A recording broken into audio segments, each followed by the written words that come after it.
Great. Welcome, everybody. This is the talk about MTConnect. I'm going to go through a lot of detail, so be ready. There's a lot of information here. One second. A little bit about myself. My background is actually financial systems, real-time, data processing, data analytics, risk management, things along that line. So I come out of the sort of program trading, all that kind of junk. That's my previous life. I was drafted by AMT to work on the MTX standard about 8 years ago when it first started. I've been architecting it ever since, and I'm the principal author along with John Turner, who also, we basically write the standard. So this is going to be a lot of depth. Warning, there's going to be a lot of information. I'm going to go very quickly. You can ask me to stop. I probably will not listen to you. I had to cut some material out that I put in the original, and you'll see why. So now on to the content. A little bit of overview. Want to know what MTConnect is? It is a domain model or information model for manufacturing. So basically, this is describing the information that you're going to get off of a machine tool, off of your manufacturing equipment, from the shop floor, and modeling it so that we have a semantic understanding of what that data means. And you'll get an idea what that means as I go through this. It is free, and by no IP hindrances, what I mean is that you can use it. You don't have to worry about getting sued. You don't have to worry about somebody telling you that they own anything that's in the standard. It is completely open. So we don't charge any money to use it. There's open source implementations available as well. And we were concerned about the safety of the standard. So when we first defined it, we created a read-only standard. It is still read-only. We haven't found a reason to go read-write yet. And I'll tell you how to actually do device integration using MTConnect as a read-only, and actually there's a benefit to it. We use standards. So MTConnect itself is based upon other standards. It's based upon the HTTP standard, which everybody here hopefully knows about, as well as XML, which is a foundation of most of the web technologies right now. And one of our watchwords is we never will create something where it's available. So let's take quality. We have a quality standard out there that we're leveraging right now, Quality Information Framework by DMSC. We use it. We don't create security standards. We don't create anything else. We just use what's out there already. And you can actually verify all of MTConnect right on your browser. So to get sort of started with MTConnect, just play around with it. There's an agent running out there. I'll show a couple of examples with that. But it's easy to get going with. Flip side, what is it not? We didn't write the standard to be 100% complete. So we don't have every single data item available in the known universe. This is by design. We did not try to cover everything because that takes an infinite amount of time, and we're not going to get everything right. So we covered what was immediately valuable to the people who were consuming the standard. We didn't optimize it. We didn't try to go for incredible levels of complexity. We tried to simplify as much as possible, always took the simplest solution. And we don't put any analytics in it. The analytics sit on top of the standard. You can use the standard to drive analytics and to enable analytics, but the standard itself does not provide analytics. And some people ask me for the MTConnect application. There is no MTConnect application. MTConnect is a standard. It's an infrastructure. You build applications on top of MTConnect. So just to sort of frame what we are, where we are, and how we sit with respect to other things. A little bit more about standards. There's different types of standards out there. There are standards like ISO 9001, which is basically procedures and best practices. You then have protocol level standards, things like field buses, Profinet, Profibus, HTTP, SSL is another one, OpenDDS for pub sub. These are all standards. OPC is another transport type standard. Then you have semantic models, information models that provide the definition of the meaning of the data. So there's syntax and semantics. Semantics provide things like ISA 95, which provides process level semantics, and then things like STEP, which is geometries and so forth for design. Those are sort of the three ways that I sort of break up standards into a rough taxonomy. What MTConnect is it kind of sits in the middle. It provides both a transport, a protocol for how to get your data from devices, how to aggregate it, how to provide fault tolerance, recovery, etc. as well as the information model. So we define all the terms, all the units for every piece of data that you're going to get from your manufacturing equipment. So we straddle two of those items, and if somebody held a gun to my head and said, okay, you have to choose one, you can either be an information model or you can be a communication protocol, we would definitely go for the information model. The vocabulary and the semantics are definitely the most important thing to us because nobody else defined those. Nobody else defines the language of the manufacturing equipment from the machine shop. So that is definitely what we see as our biggest value to the industry right now. Let's work up a couple of notches. So what did standards give us? So what do they enable? This is something that came actually out of Cal. It's sort of the Google Earth version of a view of manufacturing, all the way from the enterprise down to the factory cell, machine tool, workpiece, and tool chip interface. Data flow from the top down gives us our design, process planning, CAM, CAD, et cetera, facilities, quality metrics, everything else comes down from the top. Up from the bottom, we get the data coming off the machine tools, the data from the process, and we can understand things like failures, faults, process performance, energy, sensor data, vibration, acoustics, all that kind of stuff. That comes up, is aggregated into information by applications, which then analyze the data and come up with things like utilization, OEE, simulation, verification of simulation. We'll show a couple of examples of that, as well as maintenance, quality, et cetera, predictive health, all the prognostics. And that's the flow upward. And these things kind of operate in a big loop where you can do continuous improvement by being able to pull your data up from the shop floor, your expectations, and then your validations and your improvements and your optimizations. We talk about standards, and I'd like to talk about standards as sort of providing services. MTConnect, as I think of it, is a service that provides an interface to your manufacturing data off the shop floor. If we look at engineering, we have PLM and equipment, we have MTConnect, design, CAD, CAM, we have things like STEP and other standards. Supervisory, we don't have a lot of sort of high level. We have some SPC standards that are coming out of quality. But a lot of the service layer is not there. MTConnect provides a service layer, meaning that there's a way to get the data and there's an information model that describes what the data means. We think about where MTConnect actually sits. So if we look at sort of where our focus is, it's basically on this communication layer between what we're going to talk about as the agent and the application. MTConnect provides information from a process here that will give you data using HTTP and XML that is collected off of machines. And if we look at the architecture of the entire thing, we'll talk about this in much more detail in a few minutes, you have different ways of collecting data from machine tools. You have what we call sort of a native adapter, where the adapter is actually built into the controller. Companies like Mazak have this. You can put it on like a Fagor, on a 8065. You can put the adapter directly onto the machine tool. The adapter's responsibility is to translate from the machine tool's proprietary interface and protocols into the MTConnect vocabulary. And it does a first level of transformation. It doesn't actually create the XML, but what it does do is it translates from like machine tool states to the MTConnect semantics. As well, it normalizes units and converts values into like floating point numbers and so forth. You can also have sensors that are associated with that machine tool that collect data from the machine tool as well as the controller. We have legacy machine tool data collection as well. This is often on older machines. You have the PLC. There's some wires sticking out the back. You can tap into those wires and get basic machine tool states. Again, those are usually not embedded directly into the controller. They have to understand the ladder within the machine tool.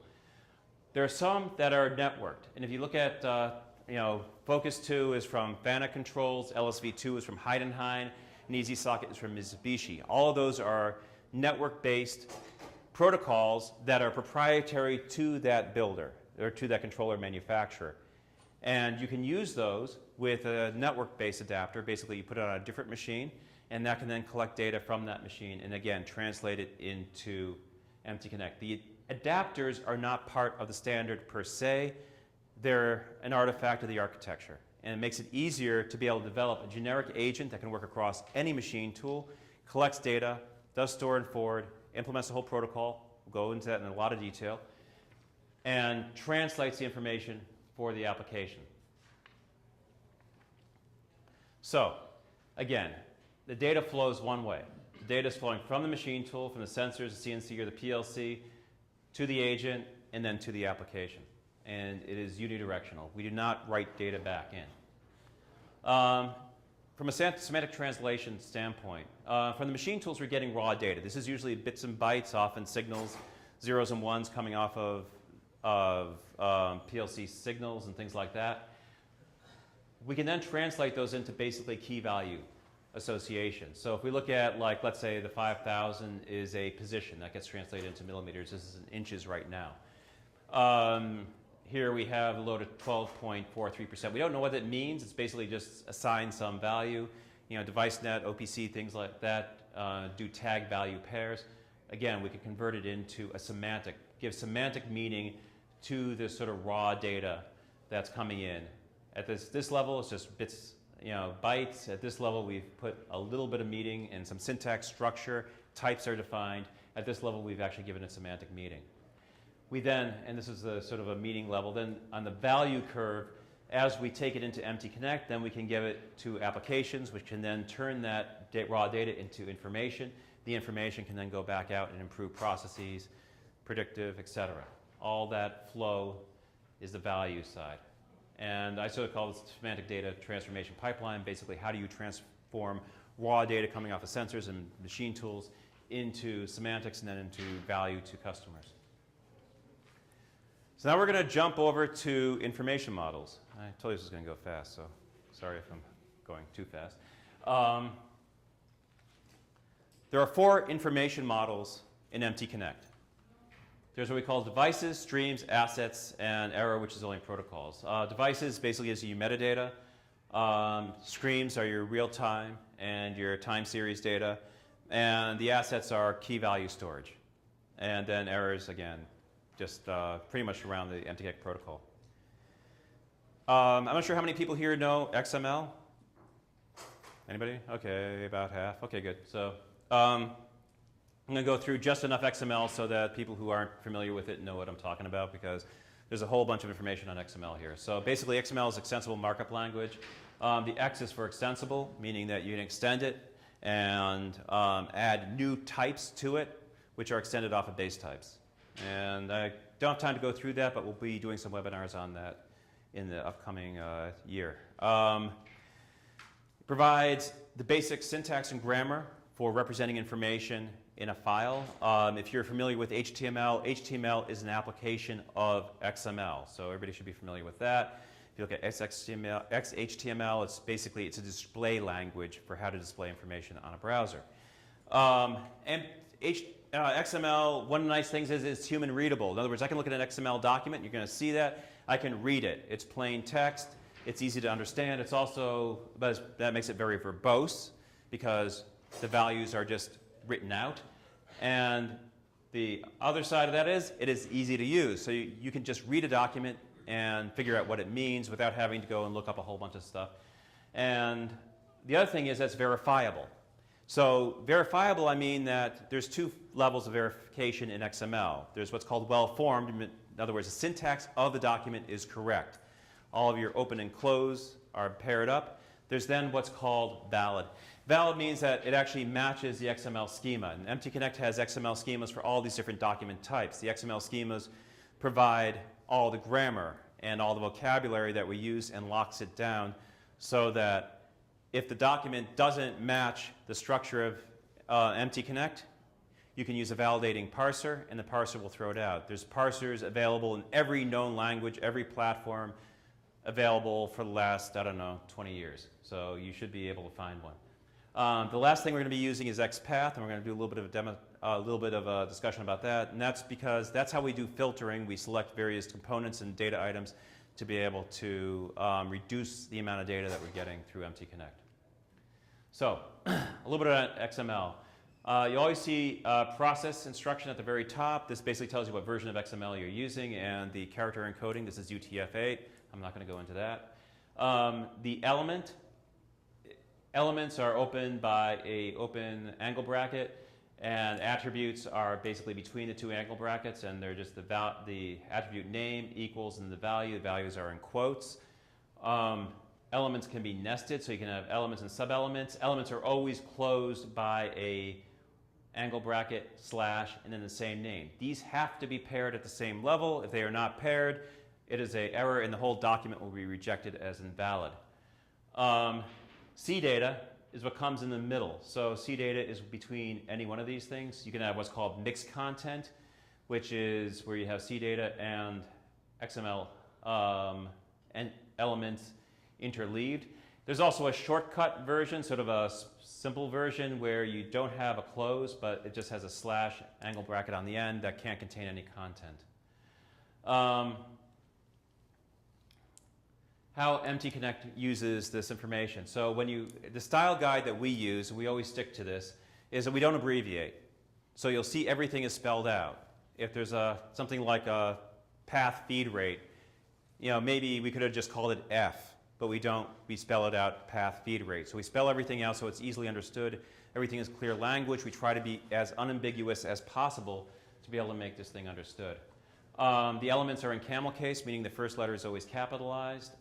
Each of the words is capitalized, and then the spaces are compressed. Attributes are in what are called snake case, which the first letter is lowercase and every other word is uppercase, and they're combined together.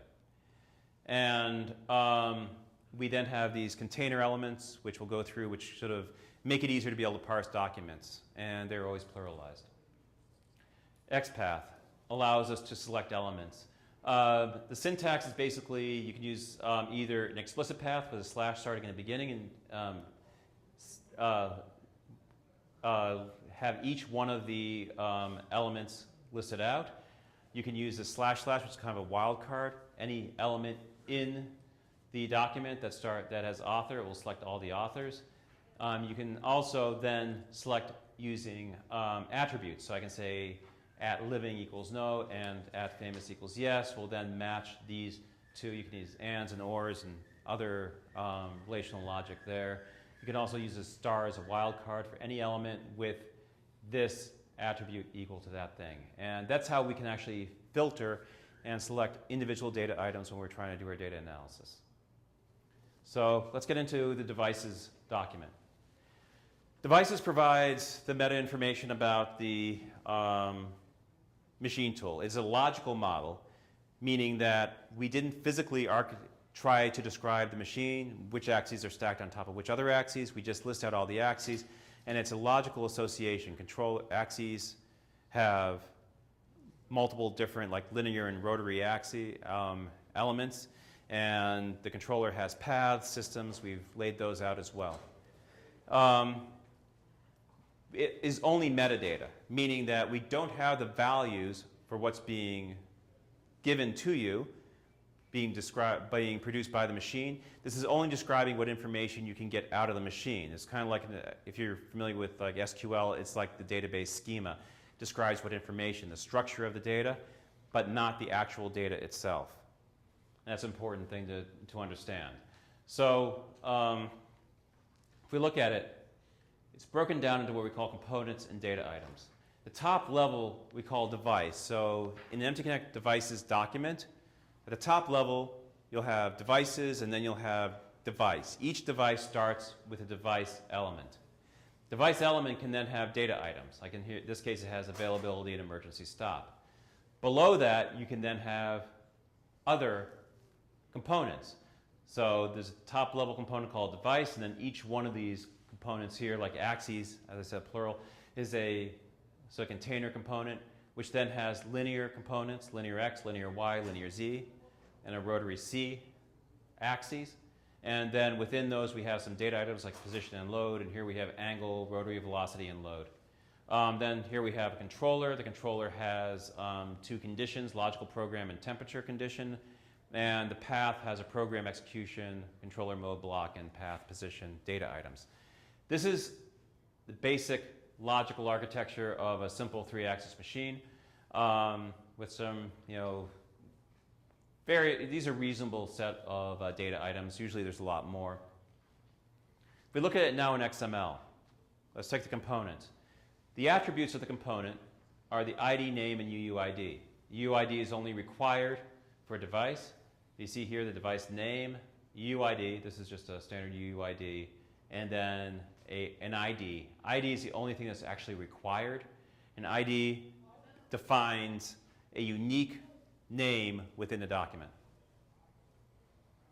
Each of the data items is then listed underneath it, and we'll get into data items in a second. And then you have subcomponents, like here's axes, and this has a rotary subcomponent here. So, sorry, there's supposed to be a components tag there. I made a mistake. And the components have names. So like here, the name is axes. Here, the name is rotary. This is device. So the type of the component is the name of that element. And the only required attribute is ID, again. Okay, this is a little bit out of order. For every top level, this is supposed to come actually before. This is just a little bit about namespaces, and this is just the header information. In a top level element of every MTConnect document, you're going to see namespaces defined. That's how you actually do extensibility, and the schema location. That tells us where to get the schema document to be able to validate the XML document that we're currently working with. So I'll skip over that.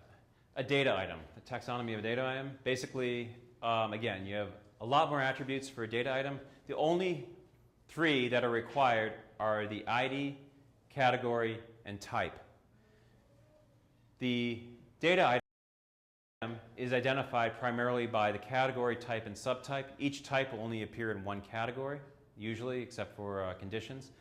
And then a subtype helps to subdefine that type. Like with a position, you have the actual, which is the one that's measured off the encoders, and the programmed, which is the one the program thinks the axis should be going at, trying to achieve. You then have the name. Most data items will have a name.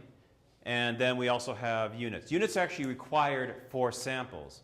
Units tell us what the units are for this particular data item. Now, one thing to understand also is that MTConnect has defined the units for every single sample type. So you can't display something, you can't give a position in inches. You can say the native units are inches, but the units must be millimeters. Every data item sample type has fixed units. We can also specify the coordinate system. This can either be work or machine. And representations we'll get into a little bit later. That's for time series or discrete values. Statistics we support, as well as some basic informational pieces around significant digits and sample rates for each individual data items. I need a couple of examples. So if we look at our axes, components, rotary, these are the data items within rotary. And remember also that the data items are contextualized within each of these components. So I can have multiple motion type data items, but depending on which rotary axis, I know exactly what rotary axis that has to deal with. I have multiple positions, one position for each one of the linear axes, but I know what position that refers to by the context of the component in which it sits. So by contextualizing, we can repeat a lot of information and still have it very easily understood. And these are data items at the top level. These are basically availability. This is the only required data item. So MTConnect only requires one data item in the entire system, as well as emergency stop and system. Let me carry on. There are three categories of data item in an MTConnect. There's event, sample, and condition. Events basically represent the state of the machine. Those are things like controller mode, your execution states, your axis states, the current line number that you're at. They can either be state-based or discrete. Discrete events are things like part counts and messages. They can repeat in multiple times. I'll get into a little bit of differentiation in a few slides. But there are these two basic types of, and this is the default. This one you have to give the representation as discrete. So this is like in the case of a part count, a discrete part count, where you're going to be counting one part, one part, one part over and over again, versus 1, 2, 3, 4, 5, which is giving you the state of the part count counter. Samples are continuous variables, where you're sampling at a certain frequency. So you're just taking certain points off of the curve. And as I said before, samples must have units. The units are, again, fixed. And samples, as well as events, only occur when the value changes. So if the value of a sample stays 0 for 15 minutes, you'll only get 1 0, and then when it goes to 1 and 15 minutes later, you'll get 1. So there won't be any intermediary values. And we have something called time series data. We've tested it like to 8 kilohertz, and there's actually a lab out there. It's open source, so I taught over at MC2, which shows how to do time series data using MTConnect, and I have an example of that as well. Let's carry on. Conditions. Conditions indicate the condition of that component, as the name implies. So it's the health of that component. And so let's say you have like a condition type of temperature. So the temperature can also be a sample, but a temperature can also be a condition. That's when the temperature exceeds a certain level, it will go to a warning, and when it gets to a certain level, it will go to a fault. We'll talk about that more when I talk about the streaming data that comes out and the actual values. Conditions have, as I said, 3 states. And you can also say the source. You can tell the source of the condition. So here we have the sample temperature, like I just said, and we say the source is this data item ID. The 2 are conducted here, and that's how you reference it within the device's model to be able to associate these 2 things together. And this is for condition-based monitoring, basically. This is the purpose of this. And then MTConnect streams. So this is that's what I'm going to go through with the devices document. That gives you your metadata. You look at the structure of a machine tool and the structure of the devices document. That's going to tell you all your components and data items and how the device is put together. It should be fairly straightforward. When you get into stream is actually the data that comes out of the machine tool. So this is going to give you your actual values. We've flattened out the hierarchy to make it more efficient. So we're not repeating a lot of the information, a lot of the hierarchical information, the associations between those different components. We've also reduced some of the information, like we don't repeat the units. Since they never change, we don't need to repeat them here. There's a lot of information that we pull out that's not necessary when we're streaming the data out. And the other thing that's very important is everything has a timestamp. And this is important for research. When you're doing things like trying to fuse your sensor data with your machine tool data and all your other data sources, we make sure that every single thing has a timestamp. We can even, the agent supports things like clock skew, corrections, and things along that line, which allow you to then correlate your data together. Without a timestamp, without a consistent timestamp, and standards that don't have consistent timestamps do not give you the ability to be able to do data correlation. And it's when you're doing research, this becomes an incredibly important capability. And we've tried to sort of balance out the amount of information you need to be able to get the data out of here and still make sense out of it with reducing the overhead of the data coming out. So we look at the streams. Again, it's flattened out. This is a device stream. Again, we have a component stream underneath it. So top level is a device stream, which tells you what device it's associated with. This references back to the device's model. We then have component streams, which represents each one of those components underneath that device. And then the data. We have 3 different categories. We have the samples, events, and condition coming out of each one of these things. They will report when they have data, when you're streaming data out, as we'll see when we get to the protocol section. If there's no data for that particular component, it won't even be referenced. It won't be mentioned within that document. And each one of these data items will then come out as a line. You can have multiple lines representing multiple values as they occur over time. A little bit of a preview. There are 2 requests you can make against the agent. One is for current and one is for sample. Current gives you all the values, the latest known values for each of the data items. Sample gives you time series data. And we'll go into that in a hell of a lot more detail right after the information model section. So if you do a current and then you do a sample, basically you can get continuous data. All the values, you basically take all the current values and store those, and then you move forward through the buffer, and you can collect every single tick, every single change that occurs to the data as you're analyzing it. So this is what the streams document actually looks like. And again, at the top level, we have our document. This is all the MTConnect header information, which tells you the namespace and everything else. We have a header, which gives you a little bit of information about it. I'll go over that in 2 seconds. And then streams, which is a collection of all the streams. And then device stream. So a device stream is basically, you get the name of the device and the UID, which references back into the other document. As I said, the component streams, and then the samples and events are then combined together. This is a current, giving you the values. We see here we have a data item ID that refers back to the data item ID in the other one, in the other document. A sequence number, which is a monotonically increasing number. Timestamp, these are down to micros, and then the values. The actual values are given like this. As you can see, this is pretty easily readable. I know this is a path feed rate, I know this is a path position, I know block, controller mode, line, program, execution.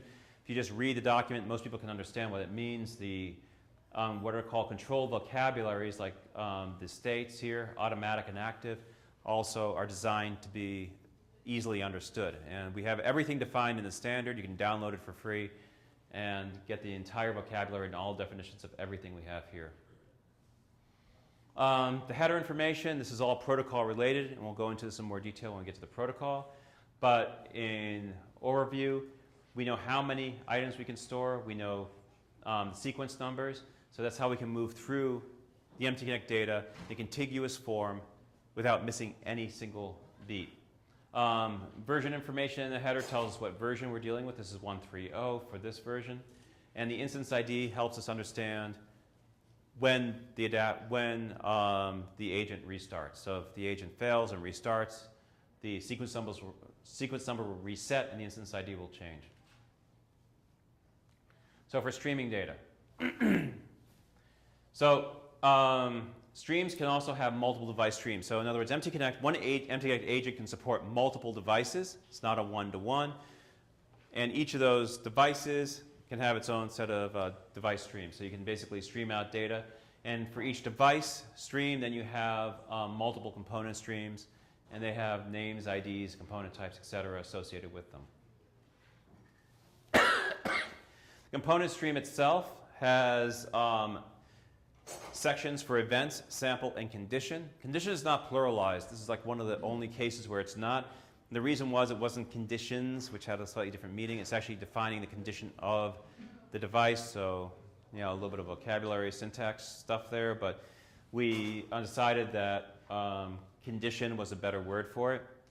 And for each sample, at any one given timestamp, and same thing for event, there can only be one value.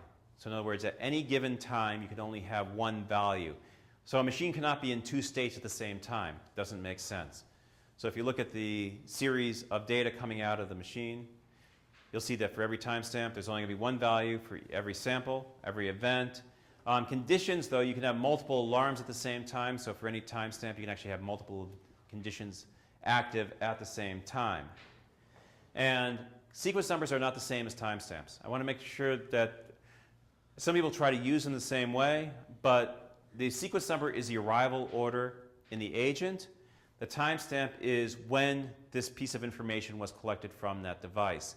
So you can actually have your sequence numbers and timestamps sometimes coming out of order in the case where you have multiple feeds coming into your agent, and the feeds, because of certain network delays, cause the data to just arrive at the agent in a slightly different order. So when you're doing your analysis, make sure you use timestamps as the ordering of the information. That is when the data was actually collected from the machine. And you'll see in the protocol section why that is actually very important. So the component stream has these data items. Now, when we're going to be taking a data item, this is from our device model that we just talked about. As I said, the attributes of an element are always in uppercase with underscores separating words.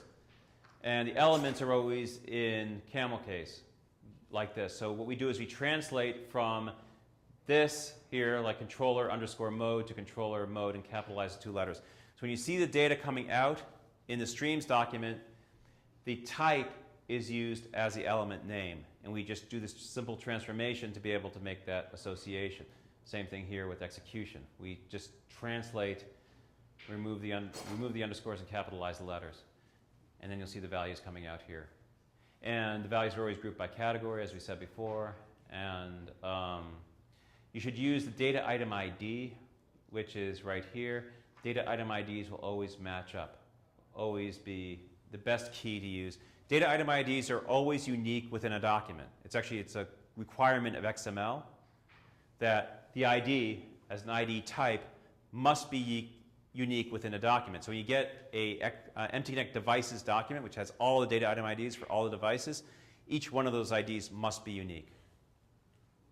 Therefore, it's a nice key to be able to go back to that document and find that ID directly. As we talked about events, there are state events and discrete events. And to go into a little bit more detail about this, we talked about before, with a state event, you can't have 2 things following each other. So in other words, we do what's called delta compression. We don't repeat values in MTConnect. We always, if the value doesn't change, we suppress the data. And the assumption is that if the data has not changed, it's going to be remaining at the same value. So if I get a current and I see what the value is, and then I go and check 5 minutes later, it's still the same value, there isn't any intervening event. So events will only occur as they change. So here is going from automatic to manual, and that is correct, and then manual data input down there. So this is actually an error. That should not happen. Except when we have what's called discrete events. And this is the exception case. This is just added in the last version 1.3 because we had this situation where people wanted to do things like part counts and messages, which didn't work. So the representation is discrete. So when you see representation discrete. Now representations are always appended to the end. This is a rule in MTConnect. And when you have discrete events, they can have the same value following each other. The reason for this is I'm saying here I don't have the state. I just know I've made one part, one part, one part. I don't have 1, 2, 3, which would be required by a state event. So I can just say 1, 1, 1. I know that when I'm processing this information it is discrete, therefore I know that the values mean that something has just happened. Same thing here. Door is open again. I can tell that at these 2 timestamps, these 2 messages occurred. Don't have to suppress duplicates. Samples. As I said before, you can actually have multiple values. So this is actually a sample request that's coming out. You have multiple values coming out. These are, again, the timestamps are all different. So you can't have, something can't have the same path feed rate, a different path feed rate at the exact same timestamp, but you see there's multiple timestamps here. So when you get data using the sample request, you get multiple values out for a particular data item. The reason is what you're actually getting is a time series of that data. And this allows you, in one request, to batch up a number of different positions or values of individual data items in one shot. It saves a lot on protocol overhead, so you don't have to take the entire hit of all the rest of the document and all the rest of the communications. Basically, we just batch all these things up together, and then one big packet is sent over with all the transitions, and you can specify how many of these things you want. The protocol section will go over that in detail. And like with events, if the value doesn't change, it'll only get reported when it changes. And you can tell when the last change was. So if I want to say, okay, how long have I been in execution state? Well, execution active, let's say. I can say, when did execution active start? And just look at the timestamp, delta that from now, and now I know how long that thing has been happening. Or I can delta 2 adjacent values in MTConnect and see how long that event took place for. So we don't have to have things like counters counting off time. Basically, by just looking at the timestamps of adjacent events or samples, I can tell how long any one state was present for. We mentioned time series. Again, to be able to even compress more, when we're dealing with high frequency data, we work a lot with power data. Like Cal has done this, we work with IIT to get high frequency. We talk about 100 hertz data as being high frequency for this analysis. I work with like up to 8K data. This is actually 44 kilohertz data represented here in 2K chunks. The data, again, is just splayed out by space-separated values. One thing to remember, okay, this is always going to be in hertz, so we have a sample rate, which is referred to here in the data item. I don't need to repeat that every single time. All I need to do is say the sample count. If I want to find out how long the duration of this is, I just take my sample count, divide it by sample rate, and I have that duration. A rule in MTConnect, the timestamp is always at the end, the last thing that was observed. So when you're doing statistics, when you're doing time series, it is of the last sample taken of this set of data, not the beginning, at the end. And if you want to find out when the beginning occurred, you subtract the time stamp minus the sample rate and the sample count divided by sample rate, and that gives you the first timestamp. And again, we have the representation like before appended to this. So there's a displacement time series. You notice time series is appended to the end. Tells you that you should expect space-delimited data, expect sample count to be required, and sample count is going to tell you how many values are in that list. The other thing we have is statistics. So MTConnect can support certain statistics. Right now we have just this set defined. I'm not going to read it. The idea is that you have to have a duration. So this is required. When you have a statistic, you have to have a duration. Duration is how long that data was calculated for. Again, the timestamp is at the end of the series, so the duration is backward. So we look at data time going backward from timestamp, and then it's the average that was taken over this period of time here. And again, it's just reported as a normal value. That way, the reason we do it this way is you can actually have multiple statistics. You have min, max, average, again, multiple averages with different durations. I can have a 15-minute average, I can have a 5-minute average, I can have median and so forth. I can have these running over different periods of time. Conditions. Conditions are in one of 3 different states when they're reported. They're in normal, which means that everything is fine. Warning, which means that something is going wrong, but can still be corrected automatically. And then a fault. A fault is when manual intervention is required. When we were first going through this, a lot of the CBM standards had multiple levels of severity, like 0 to 1,000, but we couldn't actually define what those meant. So we decided to take a simple approach. We decided to go for just 3 levels that we could easily define. Fault means that the machine cannot correct itself. It needs somebody to help it get fixed. That you have something that's major going wrong with the machine tool and needs service. Warnings are like, if you have an elevated temperature, high temp, the temperature could go back down if corrective action is taken. And they will appear like this: normal, warning, and fault. The element name, as different from the other ones where the type was the element name. Here, the element name is going to be normal, warning, and fault. The type is going to be given as an attribute. Here's a load. And here you have a warning for the load. There's a qualifier that's associated with that. It can be high and low. And then some text, which is whatever text comes out of the machine. So sometimes the text is completely gibberish and unreadable. So the idea is with the definitions here, with warning, the types, subtypes, and qualifier, you're able to understand approximately what's happening on the machine in a standardized way. The fault means that you're here in a complete overload situation. The spindle has overloaded, the breaker is blown, and somebody has to go and reset it. You can put it in native severity. And native severity is based on whatever system that you're using. If it gives you a severity number, if you know what that means, great. If you don't, well, oh well. And then there's also a native code. That is the alarm code or message code. It's either coming out of your CNC, PLC, whatever device that you're currently using to be able to collect data from.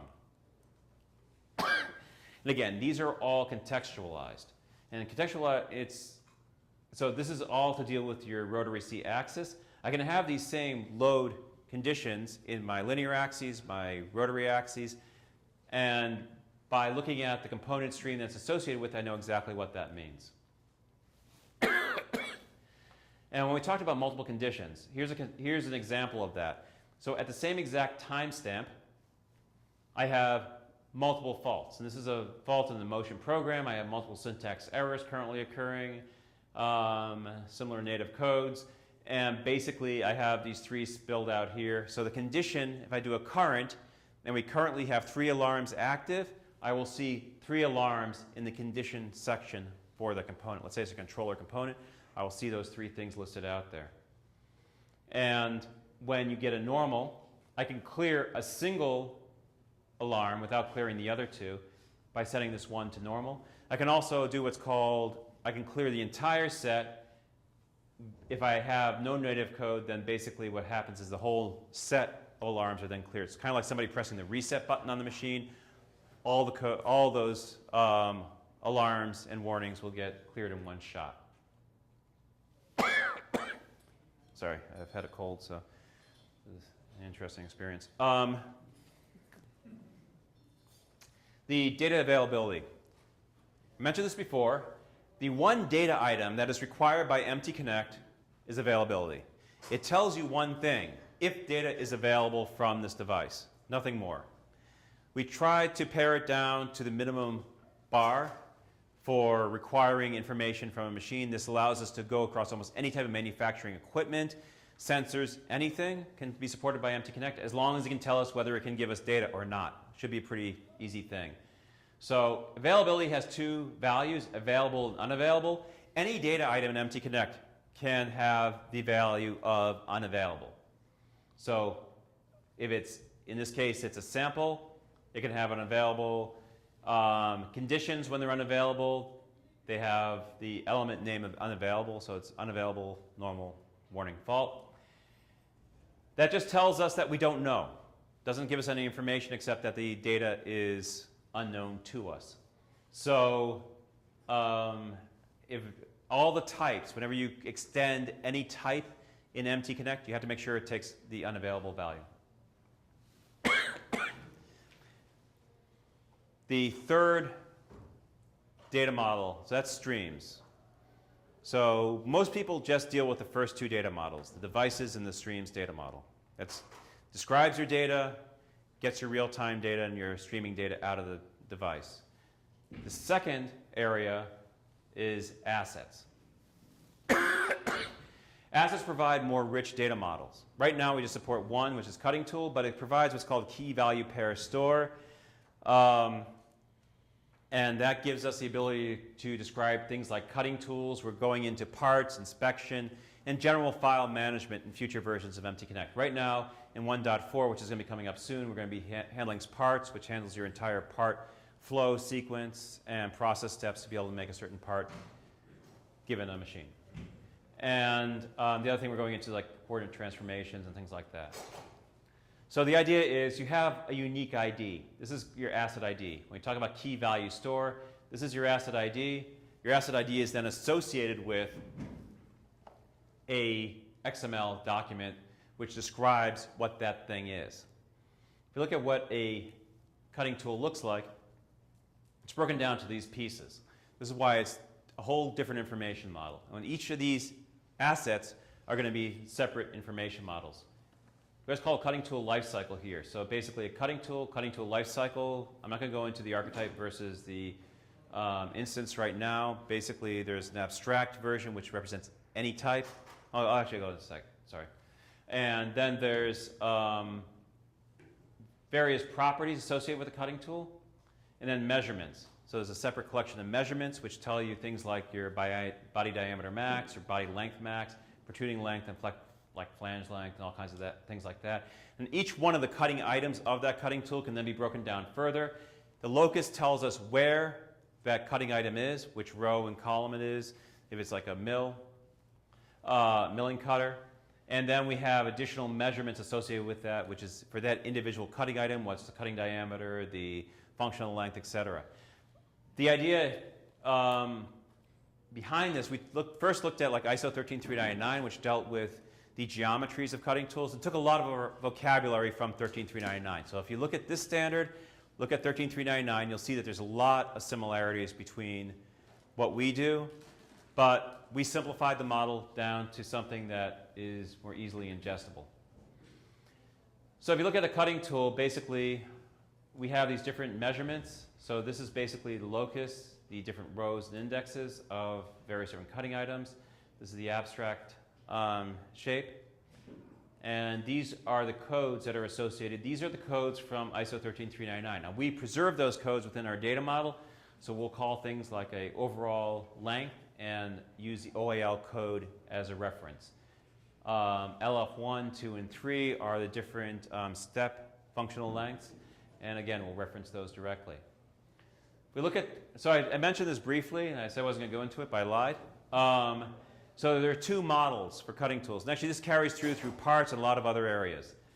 There's what we call the archetype and the instance. The archetype is sort of the abstract, the nominal values and the tolerances for each one of these different measurements.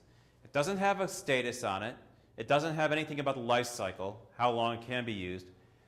It just tells you about how this tool is put together. We then have actual instances of the tool. This is an as-built measured tool. So this is like if you put it through a presetter, you measure the values, we have actual data in it. This is a cutting tool life cycle. This is actually the instance data. If you look at, we'll go through an archetype in a second. Each of these has the measurements. As I said before, these ISO 13399 codes are mapped to the codes here. BDX is spelled out because, again, we don't like using abbreviations in MTConnect. So we spell everything out. We're very explicit about the meaning of every single word. So we spell out the different names of each one of these measurements. The properties are up here, like cutting status is a new tool. Process spindle speed, that is the target spindle speed within process. We can also have a minimum, maximum, and nominal. That's the speed that this tool is supposed to be used at. A process feed rate, which is nominal. We've actually, in the parts model, we can have additional information which actually mirrors this model for individual processes used with this tool. So there's more information on that coming out. For body diameter, again, we can have like length, nominals, minimum, maximum. When you're testing your tool, when you're looking at how it's being used and as it progresses through different processes, the controller supports it. It updates these numbers as they change on the control. And you can tell whether the tool is now getting out of tolerance.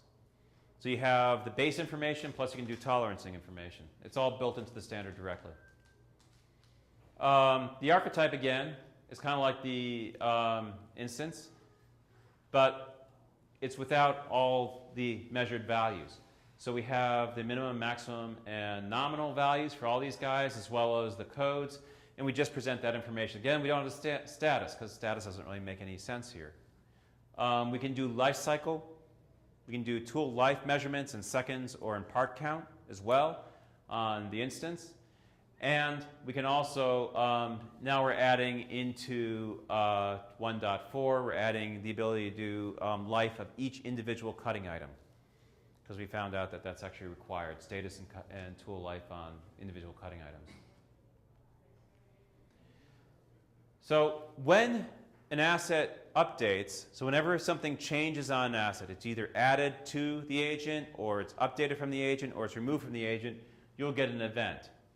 And the event will look like this. It'll be an asset changed event. The asset type will be spelled out here. So we have here, it's a cutting tool type. And the asset ID, that's going to be the unique identifier. If I want to, after that, get the asset, I can go back and grab it from the agent. And think about assets. Again, this is an information model. It's very extensible. So for like parts and for other types, you can actually create your own assets. And you can even use it for document storage. If you want to use MTConnect as sort of a temporary place to stick a document and alert somebody that this has happened, you can do that. Like let's say it's a measurement result, or it's a inspection, or some data coming off the machine that doesn't really fit into MTConnect, but it has an information model associated with it. You can actually use this directly. And we'll be doing some webinars on how to extend MTConnect and how to create your own asset types and data item types and component types. The last data model or information model we have in MTConnect is just protocol errors. And basically we have some basic authorization, though there is nothing in there right now. Device errors, out of range means that the sequence number is out of range. And when we go through the protocol section, which is going to come up in another slide, you'll see exactly how this fits in and what these refer to. It's a very simple document model. Basically, it's just errors and then a whole error list. There can be more than one errors as well. So each of the errors will be listed out separately. Protocol. So what I just covered very quickly was the asset, basically the information models. Those are the document formats that you're going to be getting out, the XML documents that you're going to be getting from MTConnect.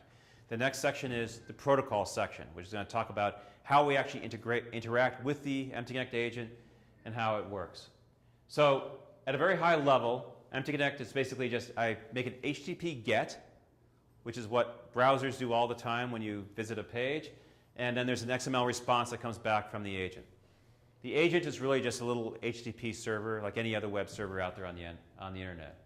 It uses what's called REST, which is a representative state transfer, which is a philosophy for how to interact with web services and web applications. I don't have time to go into it, but at a very high level, it means that the client is responsible for state management. So you can split out the responsibilities. The client is responsible for maintaining its position and its knowledge of what the state is of the agent. And it acts, you can view the MTConnect agent as what's called a store and forward publish subscribe server. Basically, I can say, give me a stream of data only concerning this set of data items, and it will do it for you and keep pushing it out, as most other pub sub type platforms like OpenDDS and other things will work. MTConnect can also work in that mode as well. And again, we support key value store, as we just talked about, for assets, so it's also like a little key value database. We're buffering. So we talked about this a little bit before. When you're talking about like an MTConnect agent, basically, if we had to respond to every single little tick of data that was coming out of the adapters, we'd have a lot of messages flying back and forth. That would be a lot of protocol overhead. So what happens in MTConnect is we basically buffer them up at the agent, and then this may happen every, let's say, 10 milliseconds, a new value will be reported. At the application side, we'll just be getting data every 1 second. Again, everything is time-stamped, so we know exactly the causal associations of that data, so we don't lose any of the value. And then the application can then process larger chunks of data and combine them up so we can have more protocol efficiency. And this also guarantees that we never miss any data. We don't have to keep getting back there, polling really fast to make sure we don't miss any data. MTConnect will buffer it up for us. That way, even if we go out for, let's say, a minute or so, we can always catch up in the missed data. The way it works is this. Basically, it's pretty much like a pipe. You pop something in one end, fills up the buffer. Once the buffer is full, something falls off the other end. Oldest data is removed. So, and as data changes, basically it updates. So this is, if you look at the difference between like the current and sample, which we'll go through briefly, each of the values is stored. We have this idea that we know what the entire state is at each point in time based on sequence number. As things change, current will always give you a snapshot of the values at that point in history as we roll through.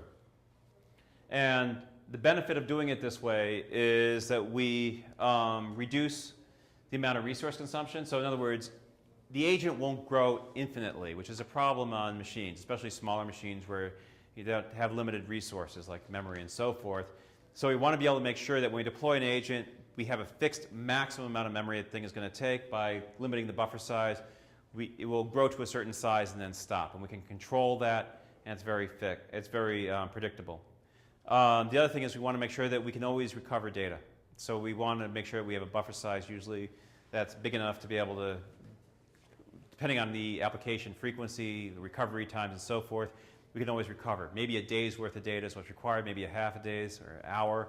Whatever that time is, we can configure the system to be able to support a buffer size that's big enough that will give us a balance between resource consumption and recovery time period. I'm talking about this sort of in brief. I'm going to go into it in detail now. There are 4 requests you can make of the MTConnect agent. The probe request gives you back the MTConnect devices document. The current request gives you back a snapshot of all the data items, 1 value per data item at the current time or at a particular point in the buffer. So basically you can say, give me a current at, or give me the current. Sample gives you a series of data, time series of data. Asset, again, gives you the document associated with a particular or 1 or more different keys or a list of assets. The way you usually use this thing, so just sort of in your usage, is usually you go through a probe. You say, tell me about the devices. So you probe all the devices. It gives you a list of all the devices and all the metadata you can get. It gives you all the units and all the other information, all the context you need about the data that you're going to get. The next thing is you do a current. I do the current. I know now what the state is of every data item for the devices. I can then say, from that current, give me all the data going forward. So I now have my what's called in olden days state transfer of all the initial values, and then the time series changes of data after that point in time. And I can do that and not miss a single change or a single value of data at the highest sample frequency that I can get. And as well, there's also push-based streaming, which we'll talk about in a few seconds. Probe is simply this. Request with probe. I can also probe for a single device. Probe by default will give me all devices that the agent knows about. And again, the agent can support multiple devices. Or I can say, give me just the device model for a single device, and that does it that way. When I get this, I know I can look at the header and check the instance ID. Instance ID will tell me if I store that, if the agent has been restarted since the last time I probed it. If I probe it and the instance ID is again, I can actually just skip that entirely because I know that the state has not changed in this document. So it's a little bit of an optimization you can do. The current request, again, this gives you a timestamp, a time series. So a point in time snapshot of every single data item and the values for every single data item. You get 1 value per data item. If there are conditions, you'll get all the active alarms at that point in time. So it'll give you 1 value for all your events and samples, and then 1 or more values for your conditions, faults and warnings and normals and things like that. Only 1 normal, but multiple faults and warnings. Again, similar syntax to the other request. You can do a current for all devices like that. Or I can say, give me a current for just 1 device. I can also say, get the values at a certain sequence number. And basically, this just says, at this position, it'll give me the exact time, all the values at that exact point in time. So I can actually roll back the clock.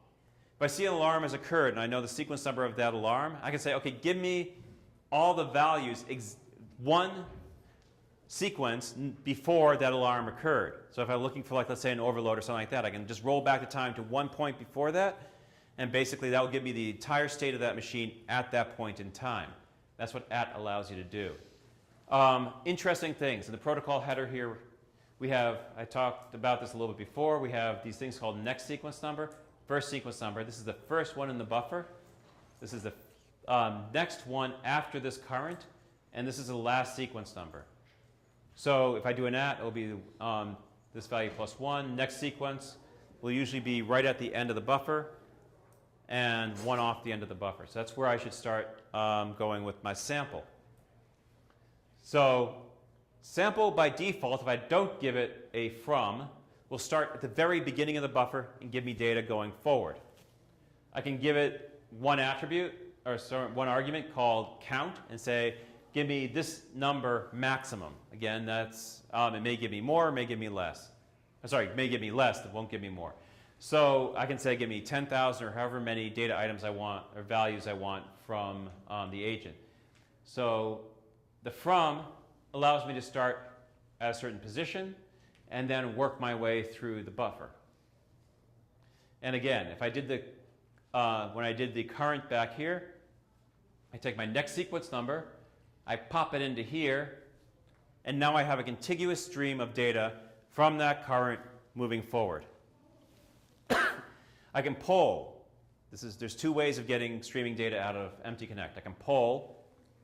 Again, I do my current, pop the from in there, 1,000, give me the next 1,000 events, jump down, get the next sequence number, get the next 1,000, and so forth, until we get to the end of the buffer. If we get to the end of the buffer and there's nothing there, we'll get an empty streams document, and the next sequence number will be equal to your last sequence number plus 1.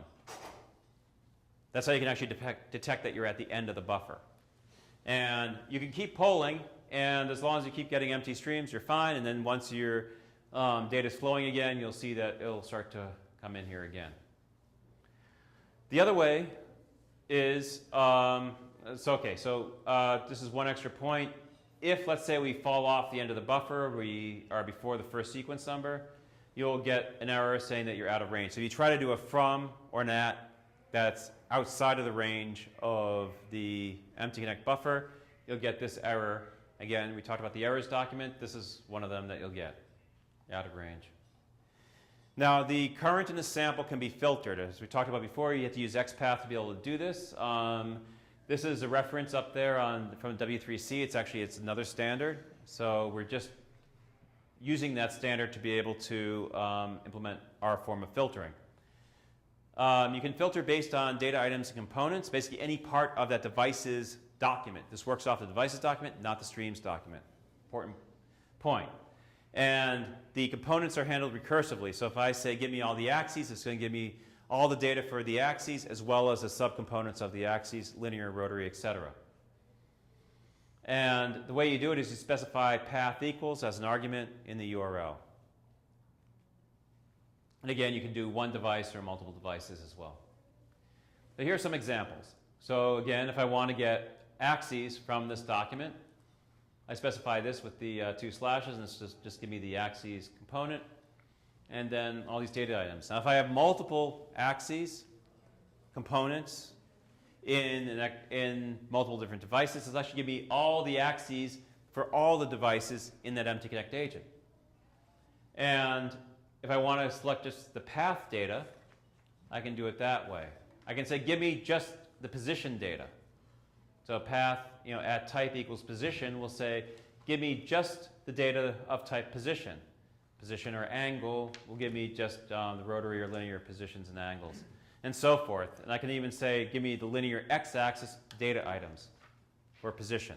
So I can be as specific as I want, and I can get just specific information about a particular component. I can get specific data items, and I can reduce the amount of data that I'm getting, or if I'm triggering off of something, like I'm trying to do device-to-device integration, which I'll show you in a few minutes, you can actually say, I'm only interested in these 5 things, and tell me in as fast as you can if any of them change state. So with the path, we're able to focus on just a few pieces of information in the information model and get them. That's how it works in the same way as a lot of pub-sub type platforms, where they say, subject-based addressing, where you just say, give me these subjects. With MTConnect in the path, you can do the exact same thing, subject-based addressing. Now, I've been talking about this sort of on and off, but push-based as well. So MTConnect supports pull-based. We just went through that, where you, as your client application, is responsible for walking through, requesting over and over again, certain block size of data, chunks. And you just keep making requests back, keep advancing the from sequence number, and we'll just keep giving you the next chunk of data. But MTConnect can actually push data to you as well. We have push-based streaming. Uses what's called X multipart replace, which is sort of an old way of doing things. We're going to get into WebSocket sometime in the near future, but we haven't had a chance to do that yet. And again, the way to do it is just simply by putting the interval. This is the interval that you want to get data pushed. So interval is equal to 1,000. It's in milliseconds. Give me data every 1 second. And the thing is, if no data is available, before it would just give you an empty streams document. Now what we'll do is we'll actually back off, and it will say, okay, I won't give you data until the next heartbeat. We do heartbeats to make sure that there's a keep alive, so you know that the agent is still alive and out there, and it's not just gone dead. So there's a heartbeat frequency, which is by default set to 10 seconds. I can set it to something smaller, like here it's set to 2 seconds, if I need to have faster response time and faster failure detection from the MTConnect agent, the application that the MTConnect agent is still okay. The agent doesn't support back pressure, meaning that if you fall too far behind and it's pushing data out to you too fast, it will just cut you off. It will not try to wait for you to catch up and try to put back pressure on the adapters. Data's flowing in too fast. It can't maintain that, so it just cuts you off, and you have to reconnect and start getting data again. We're just using a standard 8K TCP buffer, which is standard for TCP. I'm not going to go into that. When you're dealing with X multipart replace, or actually multipart X mix replace is what it's called. It's a MIME format. It is part of the standard RFCs, which are IETF, the internet standards. For mail, came out of the mail standards for being able to put multiple pieces of content within a single piece of email. So it uses the same concept. Content type is like this. You'll see a boundary. Boundary is a unique ID that separates parts of this document. And the parts are right here. A couple of little tricks. It has to be transfer encoding chunked. That means that we're chunking the data coming out, and it does not have a content length because it's infinite. So those are the requirements. If you're parsing it using various different tools, you actually will need to do that. Each of the chunks they begin with a double hyphen and then this boundary, followed by content type and content length. That's about all there is. The nice thing is we've actually done this for you with tools that are out there open source in multiple different languages, and I'll go through some of that at the end. But we have implemented it in like C#, Ruby, Python, a whole bunch of different languages for parsing this stream. So if you need any of that to use in an application, tell me, and I can get those tools to you. This is what it looks like continuously. So basically, you'll get the separator, content length, and the XML document will come out next. There's two carriage returns here. That's how it's separated. It has to be that. So 2 carriage returns here, and then again, content follows. And this will just keep going on forever and ever and ever until you stop. Heartbeats will be sent out if there's no data to be transmitted. This is what a heartbeat looks like. Again, it's an empty streams document. Every 10 seconds, you'll receive one of these. If you don't receive one of these for about 20 seconds, consider the agent dead. Most likely is. And TCP has a standard timeout of, I think, 2 hours or so. So you don't want to be just waiting for no data to be coming through. So that's why we do heartbeats. You can also do an interval with a current. This is of less utility, but some people like it. This will basically just push out a new set of the latest values every second, the entire set of data every single second. You cannot use @ that will give you an error. It'll tell you that you cannot specify both a frequency and a position at the same time. But it'll basically just be that standard streams document with everything filled in. Some people like it, so there it goes. There's no heartbeat. There's no way that you cannot get data with a current. The current gives you the current last value for every data item. Doesn't make sense. Real-time updates. We can actually get near real-time. I've actually tested this thing down to less than 3 milliseconds. From the point that the data is reported to the agent from the adapter to the point that the XML document flies out of the agent and gets to the application and is processed. Total round-trip time is around 3 milliseconds. This is very useful for things like device-to-device integration. Let's say I want to be able to react to something happening on a device and make a change or make some kind of alteration in the process. I can do that by using what's called interval equals 0, which basically means do it as fast as you possibly can. I wouldn't recommend this without a path. We almost always use this with a path because if you don't, every single little piece of data that comes in is going to generate a new XML document. It's going to really overload the whole system. But if you do it with a path and you say, I just want to watch, let's say, the execution state and the mode, and when it goes out of active, I want to be able to do something immediately, react, you can do that with MTConnect. We've made this so that it is very efficient. The agent doesn't actually have any additional overhead to do this level of filtering and to react within no time. So, feel free to use it. And we've actually done it on ARM processors, like a 170 some odd millihertz machine, and got it less than 10 milliseconds. So it's pretty efficient. Talk about sequence numbers a little bit. What we were talking about before, why do we do things the way we do them?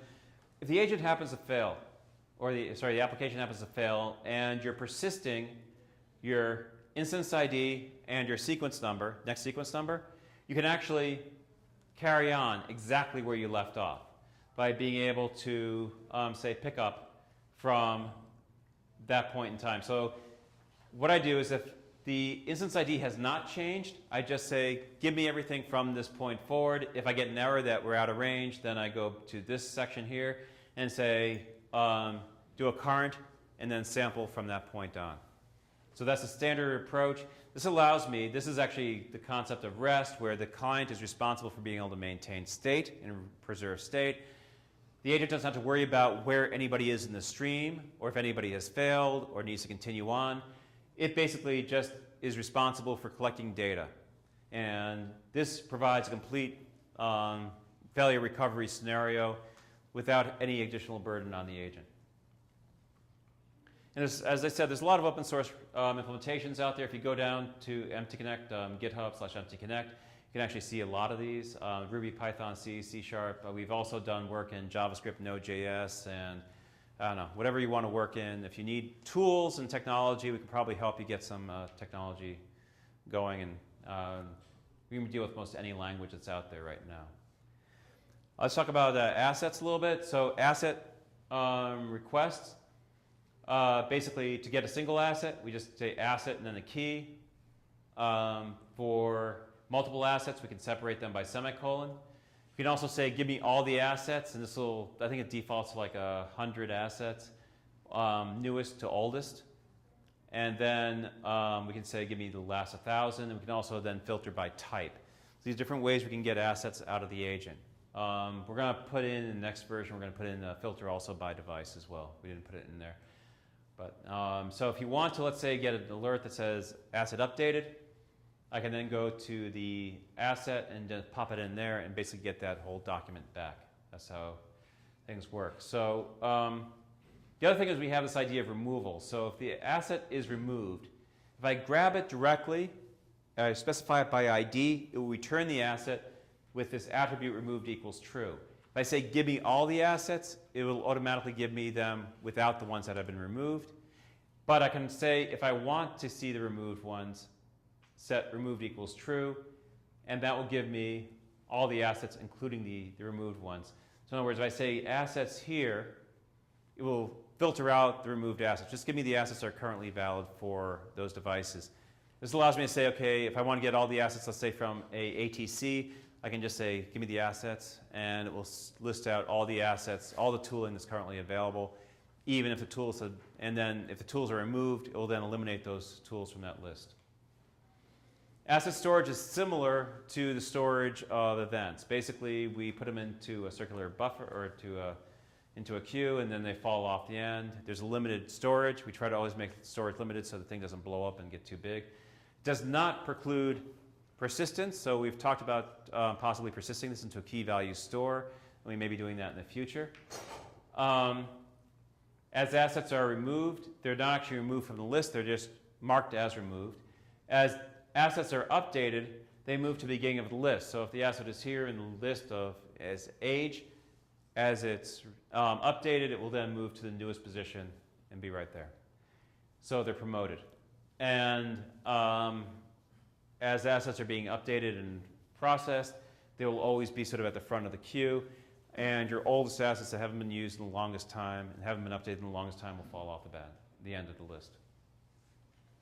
So that's pretty much all the protocol there is in MTConnect, that section.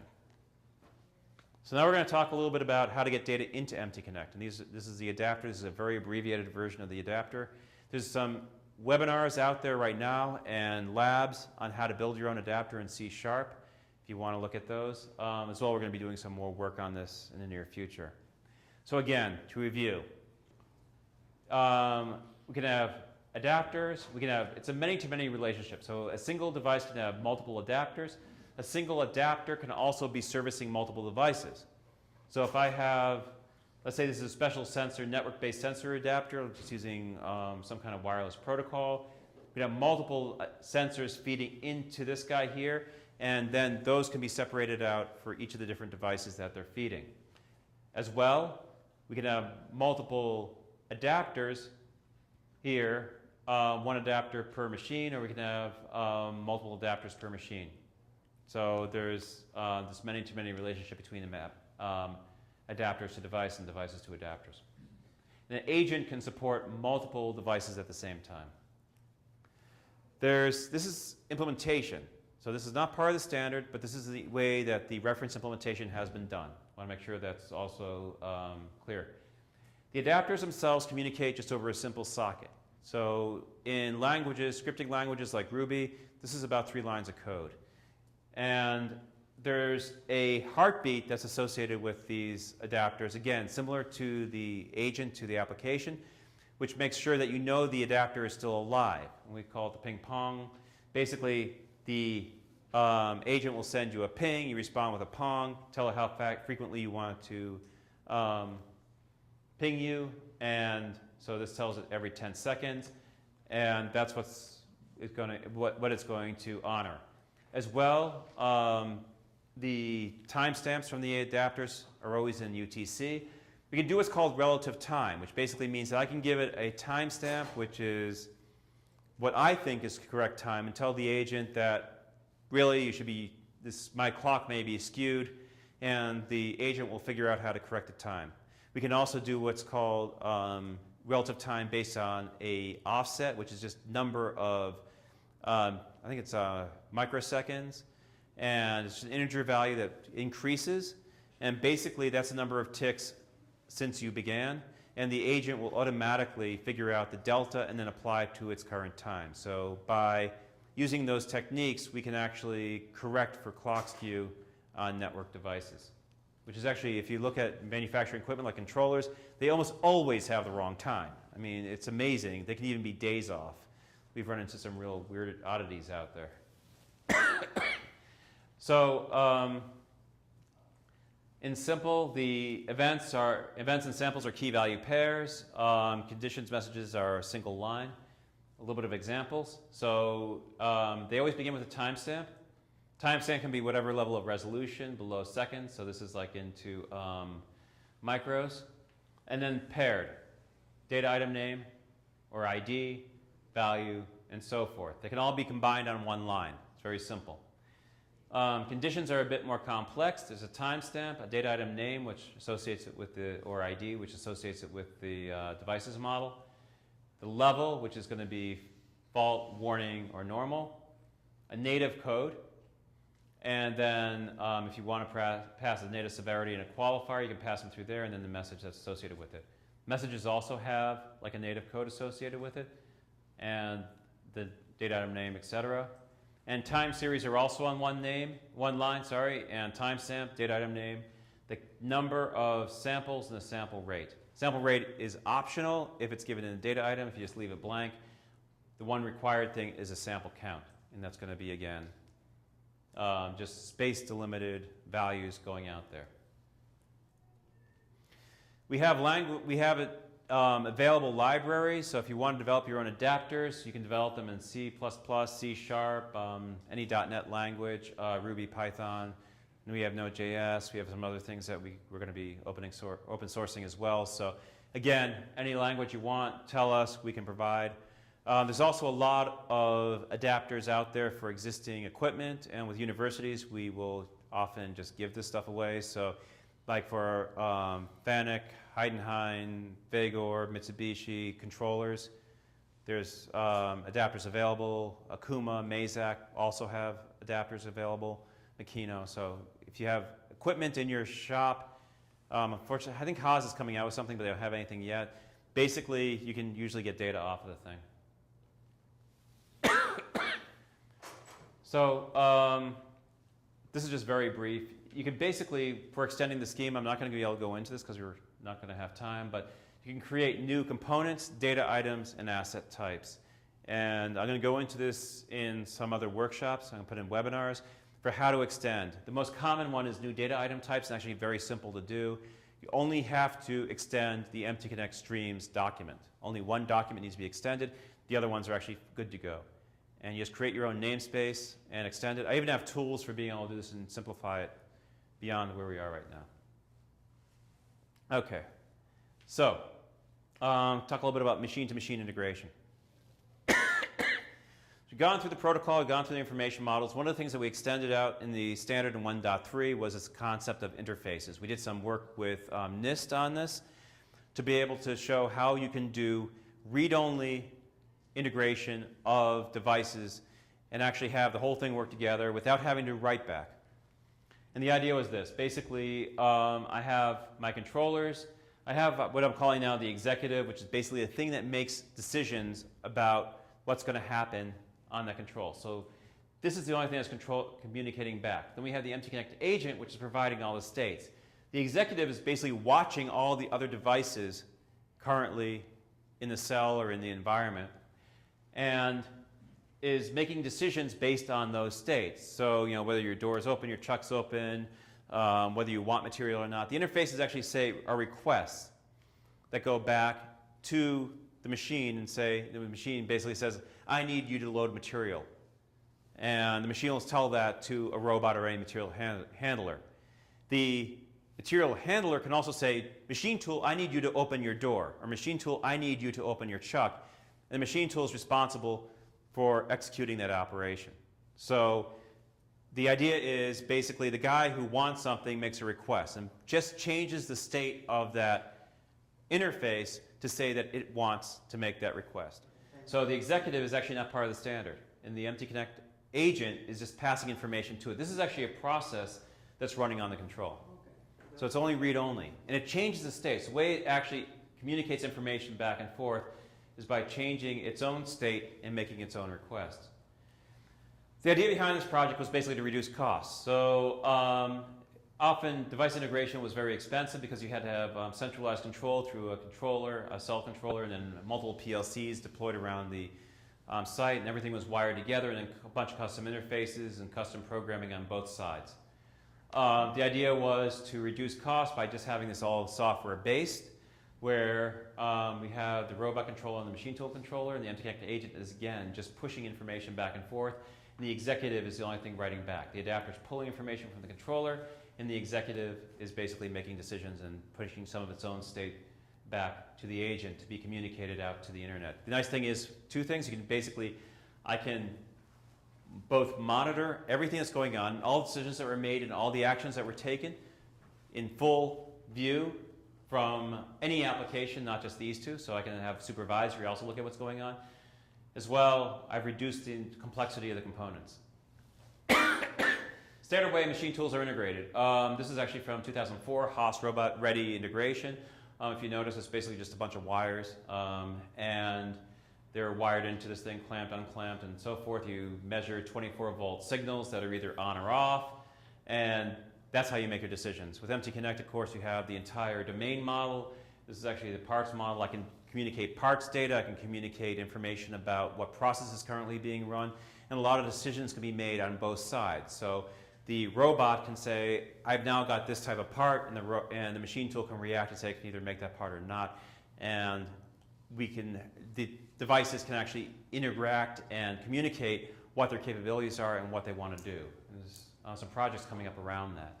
So that's a big benefit of using a rich domain model versus a simple on-off model. The other thing you get is this idea that the cell controller sort of sits in the middle and makes all the decisions. So all your intelligence is residing in one place. These are basically just stupid devices that are reacting to information coming from the cell controller.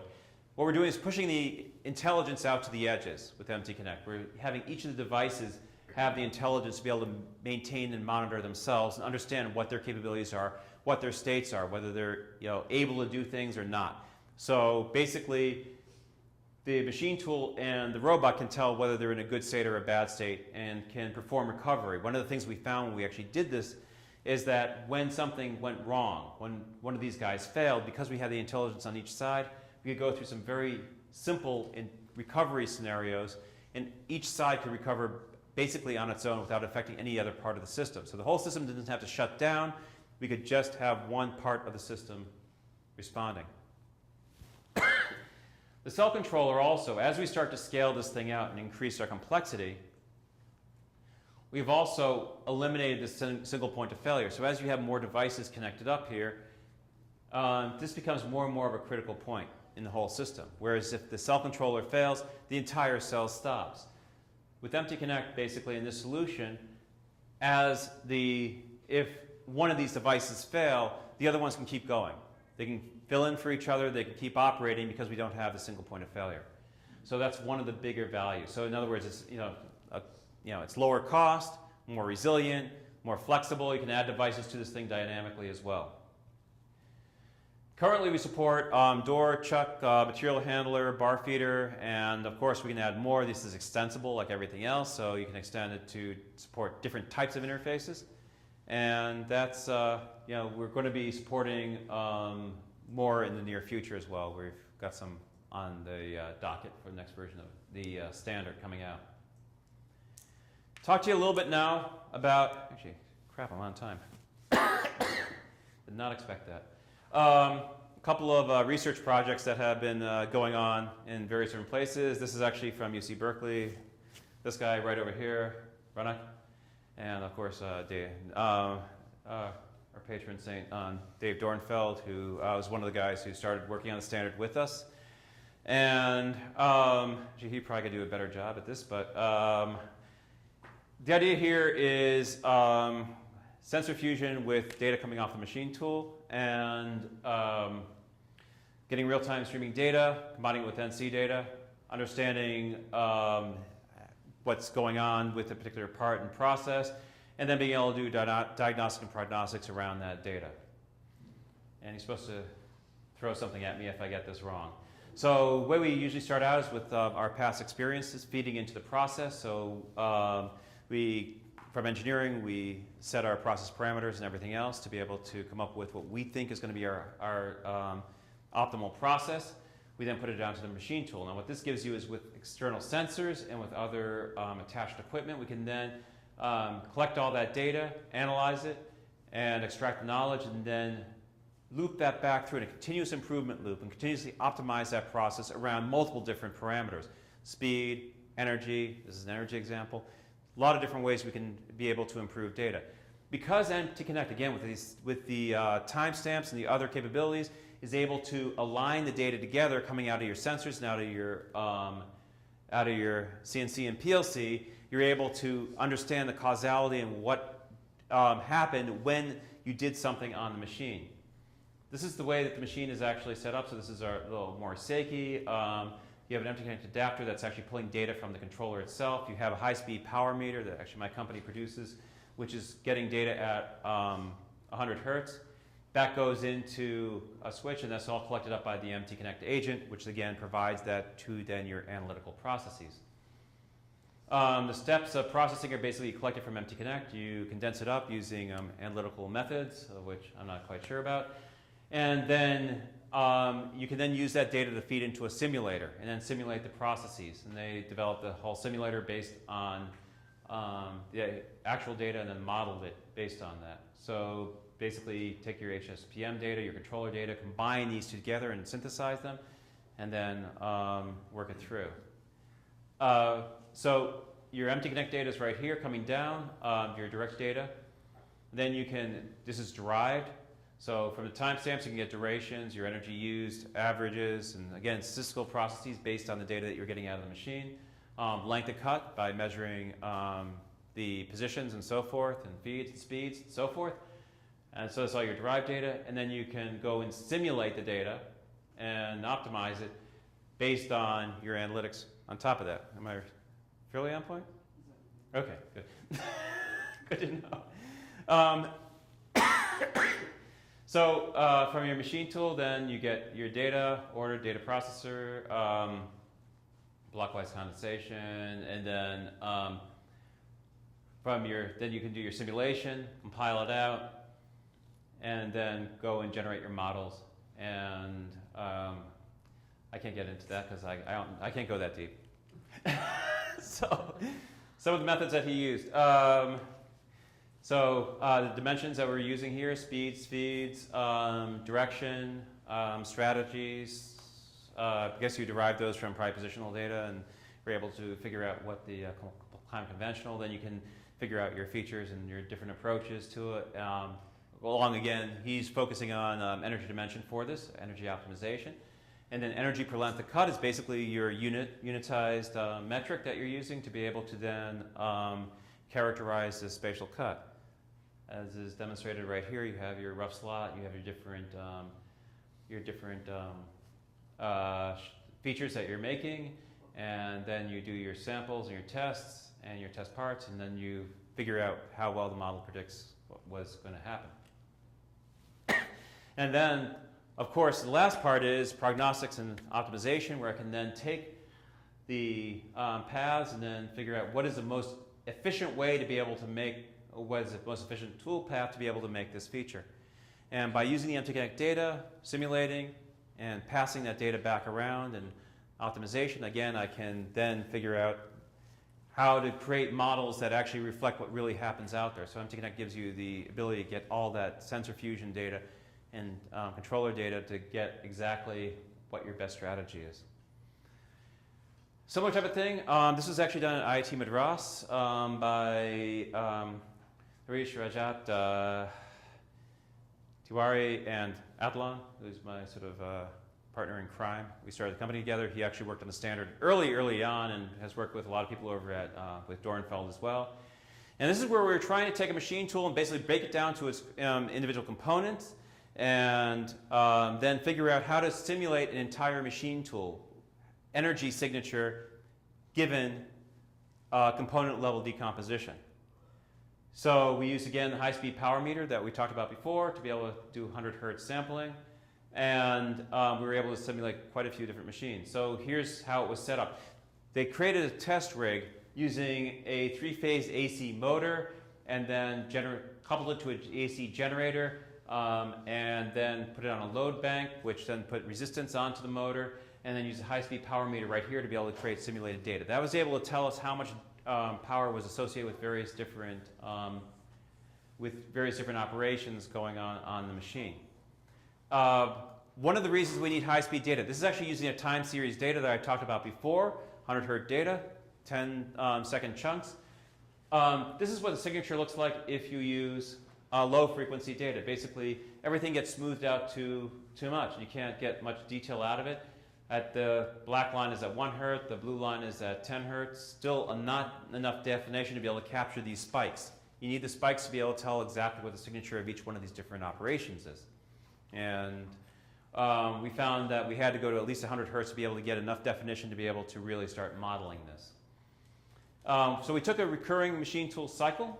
Basically, this was making a part on a machine tool, and then looked at all the signatures. It's actually really coming out of a machine, and we took again the high-speed data coming out of it, and then we're able to identify various different operations. So this is a machine tool start right there. You see a little spike going along, ready for operation. This is a steady state, spindle start spike, and then a spindle acceleration spike, and then we can tell when we're starting to remove material right here.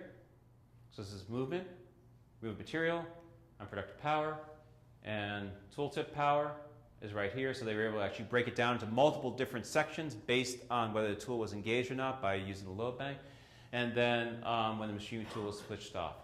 So this is your baseline power right here that the machine consumes. Now, when we simulated it, they were able to then find these features. So what they did is they were able to identify these different shapes in the curve that we saw before, and then be able to identify those as these different patterns here, these motifs as they called them. And this is your motor start motif, and these are your load levels. This is as increasing load occurs within the machining process. And then we also simulated rapids. They actually did this with a light bulb bank because they found they couldn't get enough response out of the resistors to get those spikes. And these rapid spikes were able to be simulated actually fairly accurately using a bank of, I think they just used regular light bulbs or some simple solution. And they were able to put it all together. So what was interesting, the results of this was actually bottom is simulated, top is actual.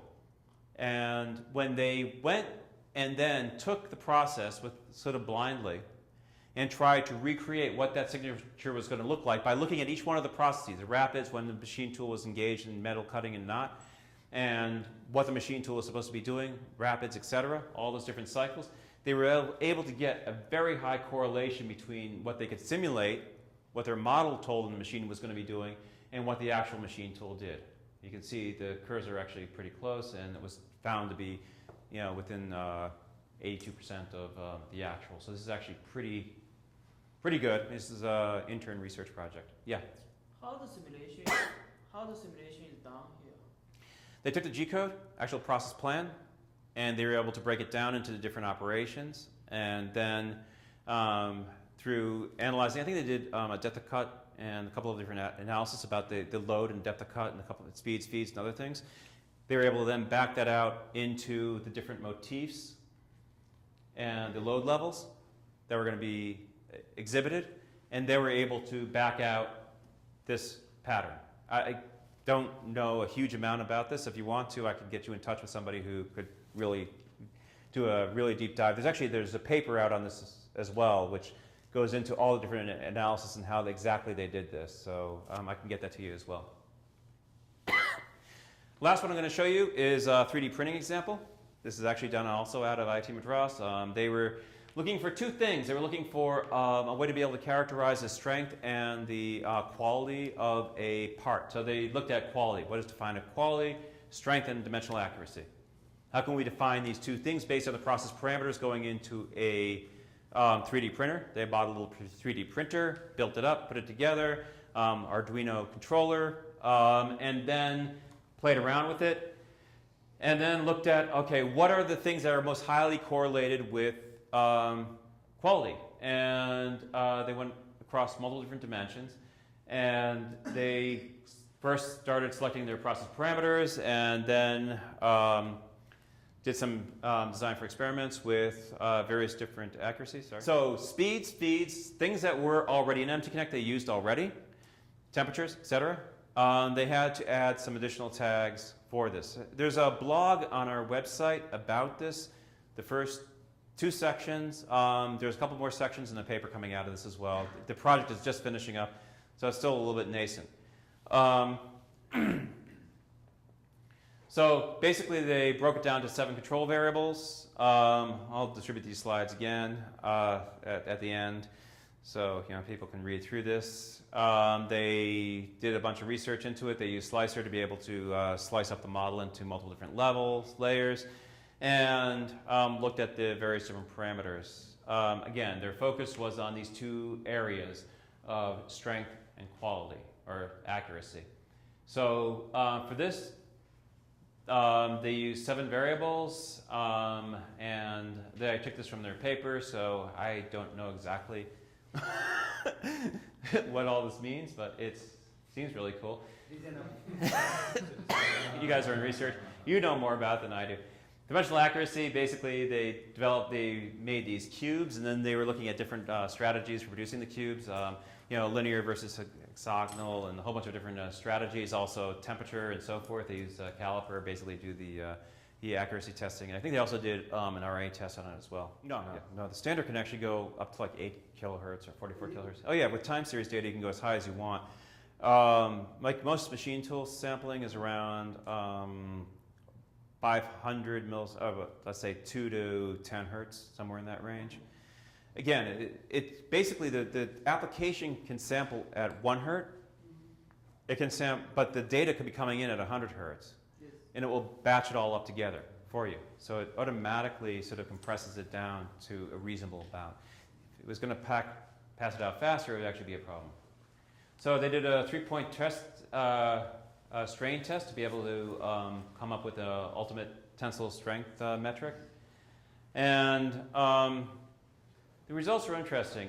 They did a correlation between basically the process parameters, the structure that they created, and the temperatures and all the other process variables, and were able to come up with some various different analyses. So the extruder temperature was important, but not so much for the UTS, the tensile strength.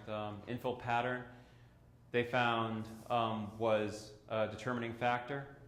And slice height was a strong predictor for the UTS, but had, for some reason, little significance when it came to determining modulus. And the infill density did not have any significance in modulus, but had an important role in UTS. So basically, infill density, slice height, and pattern. Temperature, for some reason, didn't seem to have a hell of a lot of effect. I don't know why. Again, paper's going to be coming out soon. Cool stuff you can do, though. Another thing they did, actually, to be able to do the dimensional accuracy piece, they augmented the, so they wrote both an adapter for the Arduino controller for the 3D printer, which actually be open source. As well, they created a, they found that dimensional accuracy of the encoders weren't that great, so they used ultrasonic sensors to be able to increase the accuracy of the machine, so they could actually tell where the extruder was at any point in time. And then they hooked that all together, used MTConnect to be able to, again, fuse the sensor data and the controller data coming off of the Arduino in one shot, and were able to then come up with some better XY accuracy for determining the 3D printer behavior. And they're still working on some of this. I mean, all this stuff is still under, under development. So there's going to be more information coming out on our blog, as well as there's going to be paper produced in the near future. So the last piece I want to talk about. Sorry, did you have a question? No. But I do have a lot of questions, but too many information. I think I need to digest that after. Yeah, I know there was a lot that I wanted to get through, and part of what I was also comforted by was that this is being recorded, so hopefully, maybe you can slow me down online. Free tools and tech, last section. You'll be thankful. There's a lot of stuff out there already on GitHub.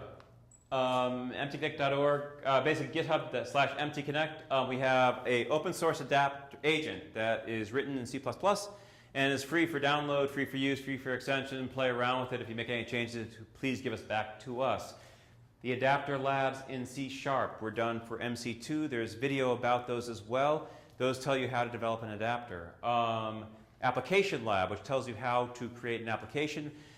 There's real-time streaming in that as well. Both labs have a real-time streaming and time series data capability. Want to play around with those things? Those will get you done going pretty quickly. Android client we're coming out with for MTConnect. There's a Google Glass demo as well out there by Joel from iTamco. If you want to play around with that. He's also done some Unity 3D graphics stuff. So a lot of sample stuff out there. The demo app, which is demo.mtconnect.org, is also completely open source. So if you want to play around with that as well, you can. That also does some basic availability calculations, very simple, so you can see how that's done. And the ROS integration, the thing that I showed you for machine to machine, is also open sourced and is out there as well. It's under this MTConnect, it's ROS. And you can see that it has a simulator associated with it, and there's instructions on the ROS site, and there's a link to it for how to set that up and run it. It just uses a Linux machine, and basically you can run the entire simulator. It'll simulate both sides of the whole equation. And we have libraries for doing things like the real-time stream processing and a whole bunch of other stuff out there on the network in various different languages. And the last lab I did was in Objective-C, so that also works in iOS. So if you need software, get in touch with us. I can probably point you to something that will work and get you going quickly. We also have device models, and we can help you out with device models for almost any machine tool that's out there. There's also adapters, and we work with the universities a lot to be able to get those adapters to them so they can do research. When you're doing your analytics, there's also, I'm not sure how many people here are familiar with things that are available for doing like machine learning and analytical research, but there's a lot of stuff out there now. It's really good stuff. RStudio, that's what we use in-house. We have what's called VRTK, which we developed as a toolkit for taking MTConnect data, jamming it into CSV, and then being able to pop it into R. Microsoft has this thing for machine learning. There's this video here, which you can now access. It tells you how to basically build data flow pipelines and analytical processes based on top of any data, really. Amazon has the same kind of thing. AWS, we use this. Good tutorials online. It doesn't have the GUI that Microsoft has, but it has some really good tools and really good scale out, and these are cheap. This is free. As well, we have some R scripts out there, and if you need more, we can probably give you some help with some of the R stuff because we use it day and night as a core of our analytical research.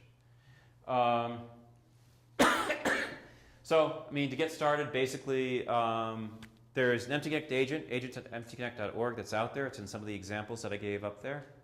You can use that to sort of get an idea of how to interact with it. You can use it from your browser. Just go, pop the link into a browser, and basically that will give you MTConnect data. I can even show it to you if you want to see that. And just start getting data, stream it into CSV. We can give you some stuff to do that too. And then start analyzing and start playing around with it. We found the best ways to sort of build up data sets. We even have data sets that we could probably give you, as universities to get started. Have lots and lots of data for very different manufacturing processes. If you want to take a look at what this stuff looks like, best way to do research is to get a starting point, and happy to help you out. And that's all I got. Thank you so much.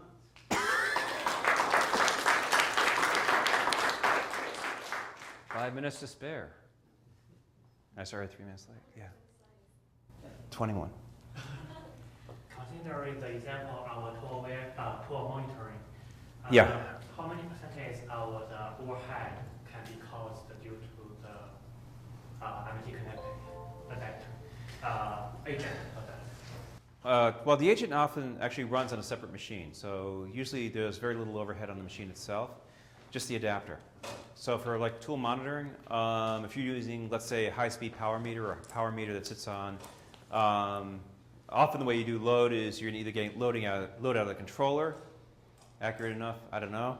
The other way is put a Hull transformer on the spindle leads and then get that data out. Now if you have a power meter attached to that, which is then flowing your data out, there's going to be zero load on that machine, okay? It's going to flow out, go into MTConnect, and then pop out. Hey, sorry.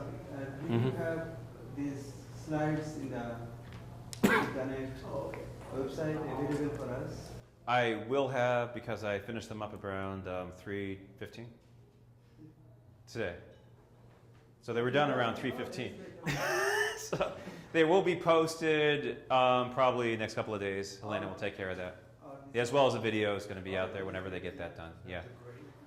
So yeah, I knew I was kind of going too much, but I figured as long as I figured I'd just sort of do the fire hose, try to get everything out there so that at least hopefully you're familiarized with the different areas and. Yeah, at least everything's together. Yeah. It's very nice. Yes, sir.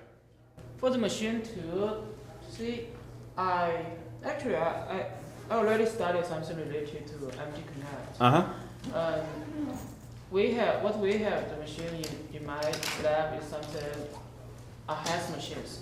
Yeah. But they don't have adapter to that yet. So I don't know. Yeah. Something related to the sensing protocol or some controller. Yeah, I mean, Haas, there's really a couple of different ways you can go. We have done serial command, through the serial interface, you can get low frequency data coming off the controller using Q commands, and there's actually an open source adapter using serial. It's not great, but it's okay. The other option is to be able to get through the PLC to get signals coming off the 24-volt wires and be able to decode those. The third way is to do sensor-based integration, where you can actually pull data off of like the spindle power and various other sections. That's about the only thing you can do with a Haas. Haas, I hear, though, is working on something, so I hope It's a rumor right now. But I think they are going to be implementing MTConnect in the next version of their controller, which probably doesn't help you out too much. But if you're not using the serial port for drip DNC, if you're loading your programs directly on it through like a thumb drive or something, then there may be an opportunity to use a serial port to be able to query the machines for certain registers. And there's an open source, an MTConnect, GitHub MTConnect adapter. There's a host subdirectory which has an implementation of that. If you need help with it, I can help you out with it. Yeah? What about the MTConnect adapter for the Siemens and Emmerich controllers? Because there are 2 or 3 commercial options available out there, but I was not sure if there's anything open source. Nothing open source right now. The solution that we provide is using OPC. We could probably, if it's a university research, we could probably work out a deal with you. The one that I think TechSolve also has TechSolve supports a commercial version of that, but I think there's a licensing fee that goes through Siemens itself. So, because they're using the embedded, I think, ADV API solution. So you can find out from TechSolve. But there may be some, they may also work out a deal with universities. I mean, we give things to universities for university research on a regular basis. What about the industry?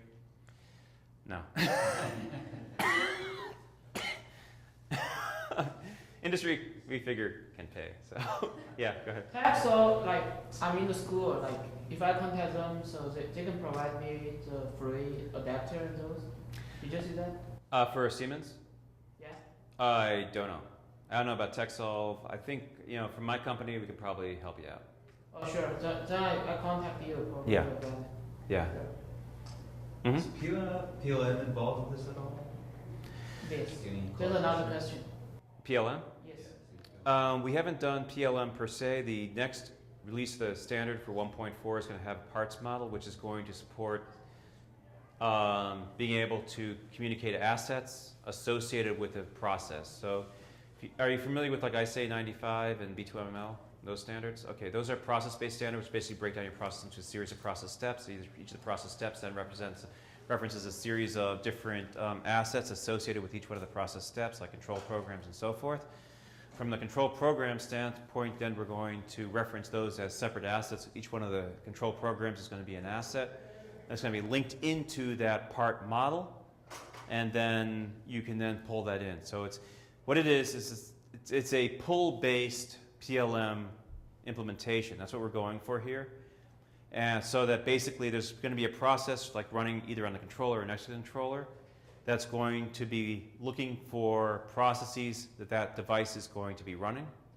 And then it's going to be getting that parts model and then going to the agent to say, okay, give me the programs that are required for this part as it flows through. The idea is to make it dynamic. So we want to be able to support dynamic process flow. So changes to schedule, changes to processes, splitting processes up and so forth on the fly. It's one of the goals and one of the future versions of the standard. So this is the first step to getting to that point. So it has things like tool setup, process parameters, and control programs, inspection plans for in-process metrology and inspection processes, as well as it also can support things like parts being sent off-site, handles both batch and serialized parts as well, both the archetype, which is the general process plan, as well as the instance, which is an individual part or batch of parts flowing through a process. That's going to be coming out soon. That's right now in the process of being finished up within MTConnect.